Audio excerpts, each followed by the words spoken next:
জানো তো, আমার যখন মেয়ে হয়েছিল তখন আমাকে অনেকেই বলেছিল যে তোর তো মেয়ে হয়েছে, দেখবি কোনো অসুবিধাই হবে না, মেয়েরা খুব শান্ত হয় আর খুব ভালোভাবেই মানুষ হয়ে যাবে। হ্যাঁ, কত যে শান্ত সেটা তো আমি দেখতেই পাচ্ছি। যারা বলেছিল তারা প্লিজ 1 ঘন্টা আমার বাড়িতে এসে দেখে যাও আমার মেয়ে কত শান্ত। আমি জানি না অন্য মেয়ের মায়েদের কী অবস্থা, কিন্তু আমার মেয়ে, ওরে বাবারে, একটা ডাকাইত্তা ছানা বাচ্চা।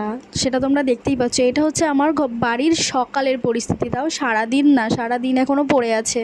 সব কিছুর মধ্যে দিয়েও এইটা বেশি ভালো লাগে যে ও ভীষণ অ্যাক্টিভ। কিন্তু আমার মেয়ে কিন্তু অনেকটাই রোগা, তার জন্য আমাকে অনেক কথা শুনতে হয়। অনেকেই বলে বাবা এত রোগা, এত রোগা। হ্যাঁ, রোগা হতেই পারে, ও রোগা মোটা সেটা কোনো ফ্যাক্ট না। মেন কথাটা হচ্ছে আমার মেয়ে অনেক অ্যাক্টিভ আর তার সাথে সুস্থ একটা বাচ্চা, ওর কোনো সমস্যা নেই। ও রোগা বলে যে সবসময় পড়ে থাকে, ক্লান্ত হয়ে পড়ে থাকে, সেটা একদমই না। ও ভীষণ চঞ্চল, ভীষণ অ্যাক্টিভ। এটাই তো চায় সব মায়েরা, যে একটা সুস্থ বাচ্চা হোক। তার সত্ত্বেও কিন্তু আমাকে আমার মেয়ে নিয়ে অনেকের কাছেই শুনতে হয় রোগা, রোগা, রোগা। আরে বাবা, রোগা মোটা তো কী হয়েছে তাতে? বাচ্চাটা সুস্থ আছে, ভালো আছে, সেইটা কি ভালো লাগে না কারোর চোখে? কী জানি, আমি তো এটা বুঝতেই পারি না।